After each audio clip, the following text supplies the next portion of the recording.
Hi, this is Sean again, back with All Things Black. Today we would like to welcome Dr. Matthew Harrison. Currently, Dr. Harrison works at Jackson Healthcare as Vice President of Human Resources and Compensation. Dr. Harrison is also a professor at the University of Georgia. Dr. Harrison is a scholar in his field. He has published works in psychology journals and diversity research. Dr. Harrison is also lauded for his work in the field of colorism studies. We are honored and excited to talk with you, Dr. Harrison, and today we will be discussing your thesis, Colorism in the Job Selection Process. Are there preferential differences within the Black race? Thank you so much for joining us today. My pleasure. Okay. All right. So our first question is, so first, can you explain your study to you explain it to somebody who did not read your paper? Sure. So when I was in grad school, what I did is I took example resumes and I made both a male and female condition. And then for the male and female condition, I made a light, medium, and dark skin tone condition. So I actually took a picture of my uncle for the male condition and then used Photoshop to morph the pictures into the light, medium, and dark. And then I took a picture of my cousin for the female and did the same thing. And then there were two resumes. One was a resume depicting someone with kind of just a general background in education, a bachelor's degree. They were both looking at a marketing role.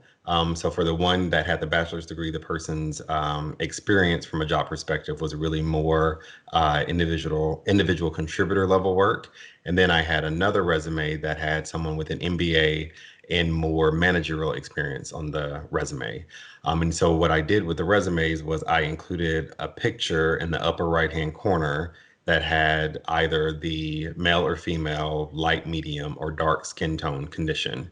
And so the participants in the study received the resume, and then they received a job posting saying that it was for a manager or a marketing position. And based on the resume, how likely would they recommend the individual for hiring, or if they were the person making the hiring decision, how likely would they hire that individual based on what they saw on the resume?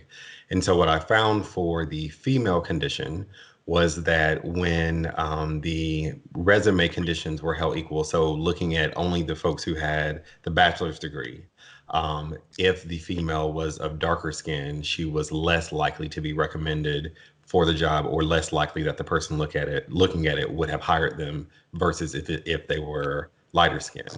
For the male condition, I actually found that it was more likely for a light skinned male with just a bachelor's degree resume. Let me make sure I'm saying this correctly. It was more likely for the light skinned male with just a bachelor's degree resume to be recommended for hire than the dark skinned male with the MBA and the managerial experience. So ultimately, it showed that obviously skin tone played a role. For men, it was even more salient than the actual qualifications for the job. And for women, if qualifications were held equal, that's when it played a factor in whether or not they would be recommended or hired. Okay. And so from your paper, I saw that your from your findings, you concluded that it had to do with with women, colorism is, and as far as like in the workforce, is more associated with people who others consider more beautiful. They're more Hmm. likely to hire, and then for men, it's that like being a darker skinned man is stigmatized as you're being more like dangerous, and lighter skinned men are more like fit in, I guess, with the culture of a job according to them. So that's why it worked out that way. Yeah, well, I mean, I was trying to look at what is kind of out there in the research that might explain why the findings came out the way that they did. And I do think a lot of it is related back to kind of what we stereotypically see presented to us from a media perspective. And I do think for women, so much of it is kind of linked back to definitions of beauty. And in America, definitions of beauty are certainly much more aligned to those that are more Eurocentric in nature.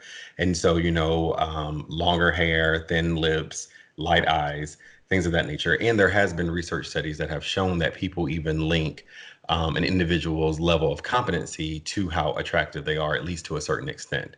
And so I do think for women, because lighter skinned women tend to have those Eurocentric features that are more aligned to what America deems beautiful.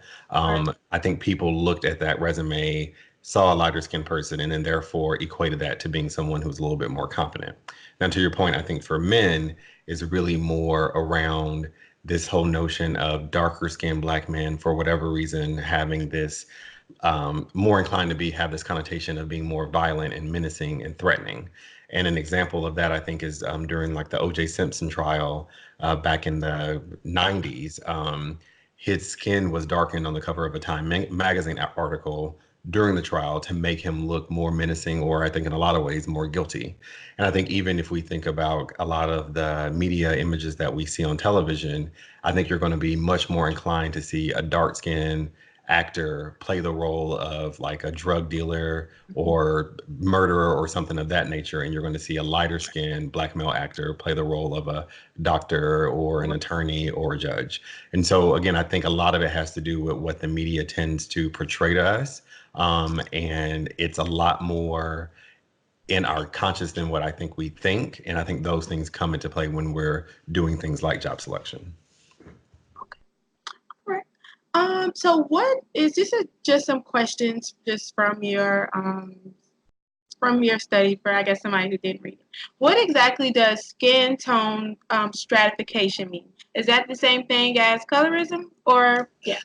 I mean, to a degree. I mean, so basically, skin tone stratification is basically just saying for ethnic groups where there is skin tone variation, that's kind of the same thing as Okay. stratification. And so while my study looked at only kind of the implications of it within the African American race, colorism, and so colorism is different from skin tone stratification, and that colorism kind of takes it to the next level in stating that because of skin tone stratification, people end up being treated differently or have a certain degree of favoritism. That's really what then makes it colorism, kind of the same way Gotcha. racism is kind of discrimination based on race. Right. Colorism is discrimination based on skin color.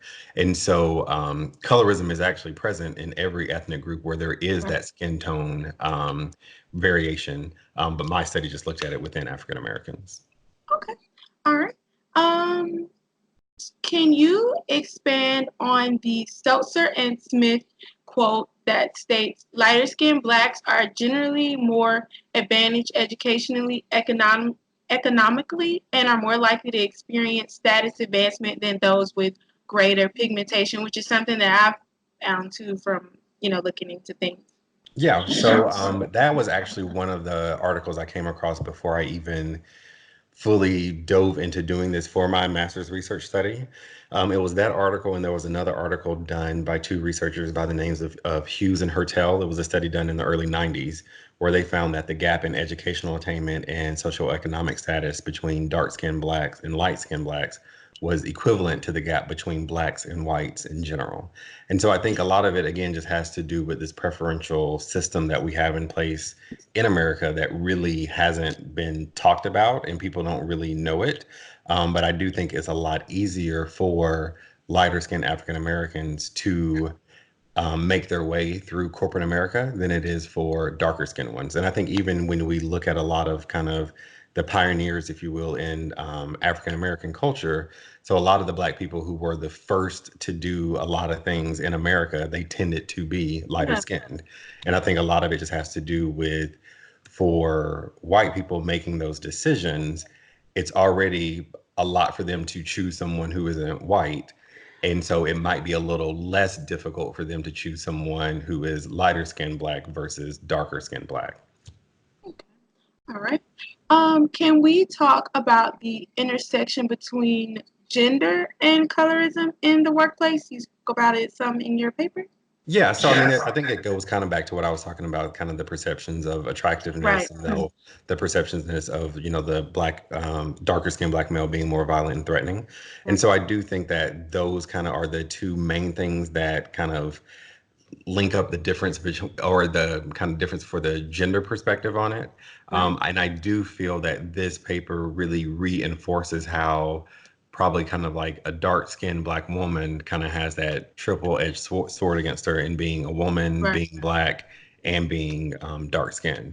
And Right. so more than anything, I think that this paper illustrated to me is that I think oftentimes when we talk about diversity research, we tend to lump all Black people together, all white people together, and assume their experiences are all the same. Same. And so, one of the things I really wanted to do with this is to show that the experiences for all Black people isn't necessarily the same. And Right. even myself, being a light to medium skin tone person, I probably have had things a little bit easier than my darker skinned counterpart males when they went into the workforce. And I think the only way we're going to really be able to advance a lot of the research in this space is for us to really start talking about these things that we aren't talking about. And that being said, I think another piece to this, again, I didn't really address it in my paper, is the fact that though the majority of the participants in my study that were looking at the resumes and making the recommendations for hiring were white, there has been a lot of research done to show that colorism is also an example of within group discrimination. And so Black people themselves hold a lot of these same ideas around skin color. And so I think this too sheds light on how huge of a stereotype this is and how powerful of one it is, because for a stereotype to be one that the group itself that's being discriminated against uses it to discriminate against its own people really shows how powerful it is. And so you I feel like you already answered this a little. You talked about the triple jeopardy Black women face. So it would be, race, um, skin color, Hmm. and their gender. Hmm. Yeah. So Yeah. And so, yeah, I think like a lot of some of the research papers I read when doing this study, they really talked about how when looking at the workplace and probably the most discriminated against individual in the workplace, it probably is the dark skinned Black woman because she has the gender going against her, her race going against her, as well as the skin color. I have my theory. This is a little side note. I have my theory on why I think the difference, but okay. So I know in a general sense, darker skinned people are like discriminated against in the workplace and things like that. Would you say this is a little side note in dating? Why would it be that the darker skinned male is not discriminated against, but the darker skinned woman is? Yes. I would say with dating, in a lot of ways to me, I think it goes back to, again, I think for women, it's so much linked to standards of beauty. Mm-hmm. Yeah.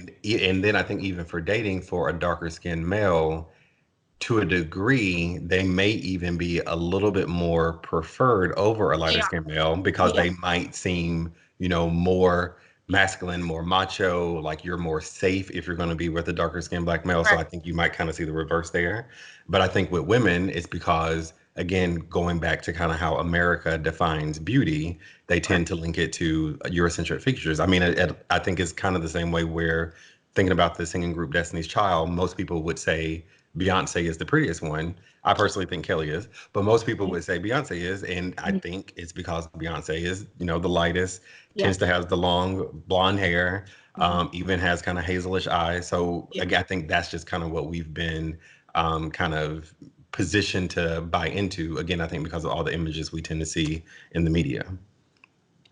Okay.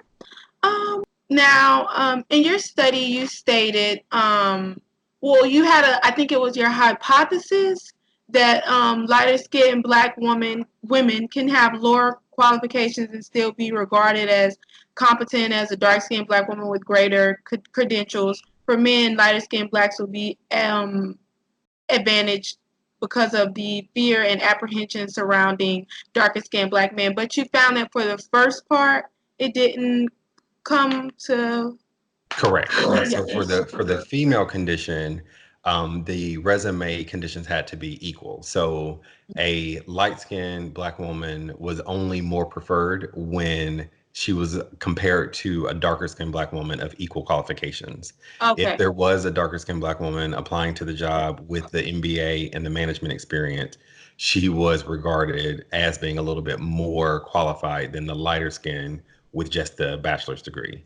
But the Oh, flip was the case for men. And so right. for a light-skinned male with just a bachelor's degree, he was more preferred than the darker skinned male with the MBA. Okay, so but so you did find that if it was a like a lighter skinned black woman and a darker skinned black woman, if they had like this from your study with the same qualifications, Then the lighter skinned then one the would. lighter skinned one would be preferred. Yeah. Okay. All right. Um. And okay, so great. Kind of answered that one. Okay. Well. Um. That is all. Okay. Is there anything you would like to add before we go? Anything that you found or anything that I didn't ask? No, no, no. I think you did a great good job with the questions. And I mean, it's interesting. The study I actually did, gosh, now I want to say it was probably about 15 years ago. Not much research has been done still in this area. And I still think is one, again, that needs a lot more publicity and talk around it because I do think it's very prevalent and much more so than what we tend to talk about. And like I said, I think the big piece on it, because I think we are moving to a time where there are more and more people of color who are starting to move in positions of power where they're making the hiring decisions. And I think that there is opportunity for us as people of color to be more honest about our own feelings as it pertains to colorism as well. Because I do wonder or question, are we potentially putting ourselves in a place where, as more people of color are moving into management positions, are we hiring more people that look like ourselves? And by that, not necessarily Black people, but light-skinned Black people. And so, again, I think it's just something that we tend to not really discuss. And if we don't discuss it, I don't see where we're going to be able to have any movement and being able to make any meaningful change around it. But I appreciate you reaching out about the study and asking me questions. I have one more question. Hmm. So, do you see that in like the academic field? So I haven't looked. I don't know every teacher, but like from like when I look, at like some, I was like, well, there's not. Um, there does seem to be like more. Well, I mean, I guess it would be a thing in general, but there does seem to be more. Um, Especially like the field that I looked into, which is what I want to do, African American studies. It seems to be more like lighter toned Black people that are like, which is not a bad thing. But have you found that is? Yeah, well, I'm not 100% sure now because I Yeah, am and me not. either. Yeah, yeah, Me yeah. either. Yeah, and I would say I don't know for certain, but kind of again thinking back to a lot of the studies that I read in, doing the preliminary work for my thesis, it wouldn't surprise me if there was a disproportionate number of lighter skinned African Americans who are in academia. Because I mean, obviously, to become a college professor, it means the attainment of a PhD. And then kind of going back again to those studies that were done in the early 90s, if they're saying the gap in educational attainment between light skinned Blacks and dark skinned Blacks is equivalent to that between, Blacks and whites in general, it would suggest that lighter skinned Blacks are probably more inclined to have higher level degrees, which would, tend to suggest then that there probably are more lighter skinned African Americans that are college professors. Yeah. Okay. Well, I really thank you so much for talking with me. No problem. My pleasure. And I really enjoyed reading your study. When I was reading, I was like, oh my gosh, like it was a really good idea to do. And yeah, thank you. No, no problem. My pleasure. It was nice meeting you, Dr. Harrison. All right. You as well. Take care. You have a good night. Take All right. You care. too. All right, bye All bye. right. Bye bye.